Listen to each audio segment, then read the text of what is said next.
Olá, psicólogos e psicólogas, nós estamos de volta com mais uma aula sobre transtornos de personalidade. E sobre esse transtorno, um transtorno conhecidíssimo também, nós iremos falar sobre o transtorno de personalidade, olha, emocionalmente instável. E esse transtorno na CID-10, ele é dividido, tá, em transtorno tipo impulsivo e transtorno tipo borderline, o limítrofe, tá? Com relação ao impulsivo, nós iremos tratar ele segundo a CID-10, tá? E o borderline, nós iremos CID-10 e DSM-5, tá ok? Então, sem enrolação, vamos lá? Olha só. Bom, então quando nós falamos do transtorno de personalidade emocionalmente instável, nós pensamos logicamente, primeiramente, na CID-10, tá? Por quê? Olha só. Então, a CID-10, ela vem dizer que existe uma tendência marcante para esse transtorno, tá? A agir impulsivamente, sem a consideração de consequências, junto com uma instabilidade afetiva. Bom, uma coisa que é importante ficar claro é que quando nós tratamos desse transtorno, um dos grandes sintomas é essa instabilidade afetiva, tá? Principalmente quando nós falamos do borderline, tanto na CID-10 quanto no DSM-5, essa é uma característica muito intensa de quem tem esse transtorno. Então, qualquer questão que traga essa instabilidade, tá, afetiva como um dos sintomas, se referindo ao borderline como uma das alternativas, tem sérias chances de ser esse transtorno, tá ok? Vamos continuar? Olha só. Nesse transtorno, a capacidade de planejar, ela pode ser mínima, tá? E também os acessos a uma raiva intensa podem, com frequência, levar à violência ou mesmo a explosões comportamentais, que são facilmente precipitadas quando atos impulsivos são criticados ou mesmo impedidos por outros. Bom, com isso nós entramos então dentro agora do transtorno de personalidade tipo impulsivo. E quais as características que são predominantes dentro desse tipo de transtorno? Primeira característica, olha só, isso é muito importante, tá? Predominante. É uma instabilidade emocional, sempre lembrando que a instabilidade é uma característica, nossa, total desse transtorno, tá? E a falta de controle de impulsos, tá ok? No entanto, acessos de violência ou um comportamento ameaçador, olha só, eles são comuns. Então, predominante só mesmo a instabilidade emocional e a falta de controle de impulsos. No entanto, de modo comum, o indivíduo pode sim apresentar um acesso de violência e também um comportamento ameaçador, particularmente em respostas a críticas de outros. Então, grave muito bem isso, tá ok?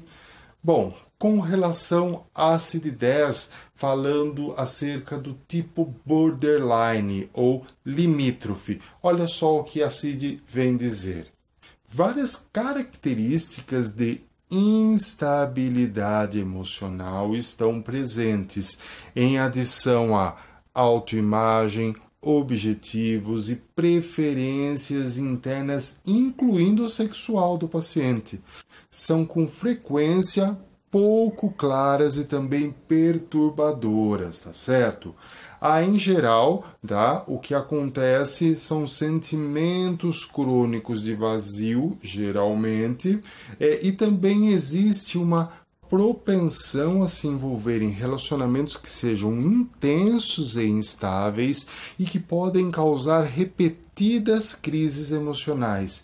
Também pode estar associada com esforços excessivos para evitar o abandono e uma série de ameaças de suicídio ou atos de autolesão. Bom, então só reafirmando essa questão da instabilidade emocional, ela é muito presente na vida do borderline, segundo a ICD-10. Mas será que segundo o DSM também? Olha só, vamos ver o que ele traz. Segundo o DSM, esse transtorno ele apresenta um padrão que é difuso de instabilidade, olha aqui ela de novo, das relações interpessoais.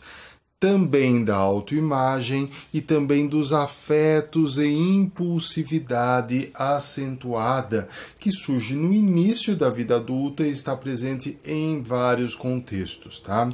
Quando nós pensamos em um diagnóstico, é preciso que haja 5 ou mais dos seguintes sintomas. Primeiro, um esforço desesperado para evitar o abandono real ou imaginário, tá? E uma nota importante aqui é que não... Então, nessa característica, o paciente ele vai desenvolver aí um esforço desesperado em poder evitar esse possível abandono, quer seja ele real, quer seja ele imaginário. Mas olha que interessante, a nota ela não inclui comportamento que seja nem suicida e nem de uma automutilação, tá certo?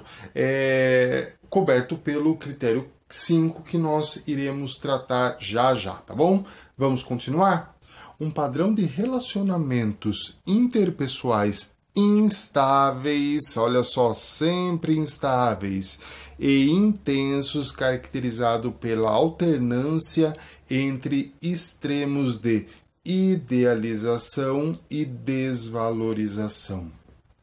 Uma perturbação da identidade, olha aqui, instabilidade novamente, uma instabilidade acentuada e persistente da autoimagem ou da percepção de si mesmo. Então, mesmo quando ele se refere à sua própria autoimagem ou à sua percepção de si mesmo, essa instabilidade ela é extremamente acentuada, tá bom? Uma impulsividade, essa é uma característica muito grande do borderline, tá? Em pelo menos 2 áreas potencialmente olha aqui, autodestrutivas. Vamos pensar em gasto, sexo, abuso de substâncias, direção irresponsável ou mesmo uma compulsão alimentar. Uma nota também, assim como no primeiro sintoma, não incluir comportamento suicida ou de automutilação coberto pelo critério 5, que nós agora iremos tratar dele, que é nada mais nada menos que uma recorrência de comportamentos, gestos ou ameaças suicidas e comportamento automutilante. Então, dentro das características do critério 5, existem sim as mutilações e as ameaças suicidas, tá bom? Sexto, instabilidade afetiva, novamente, devida a uma acentuada relatividade de humor. Por exemplo, uma disforia episódica, uma irritabilidade ou mesmo uma ansiedade intensa, com duração geralmente de poucas horas ou apenas raramente de mais de alguns dias, tá bom? 7. Sentimento crônico de vazio, né? Sentimentos crônicos de vazio, uma raiva intensa e inapropriada, ou uma dificuldade intensa de controlá-la, ou uma dificuldade imensa de controle sobre essa raiva. Por exemplo, nós estamos pensando em mostras frequentes de irritação, de raiva, de brigas, mesmo que físicas, que sejam recorrentes, tá bom? E, por fim, nós temos também uma ideação paranoide, que é transitória e é associada a estresse ou mesmo sintomas dissociativos intensos. E com isso nós terminamos então a nossa aula sobre transtorno tipo impulsivo e transtorno borderline, tá ok? Sempre lembrando que ao final de algumas aulas eu trabalho algumas questões, mas no final de todas elas haverá uma aula somente com questões comentadas, tá bom?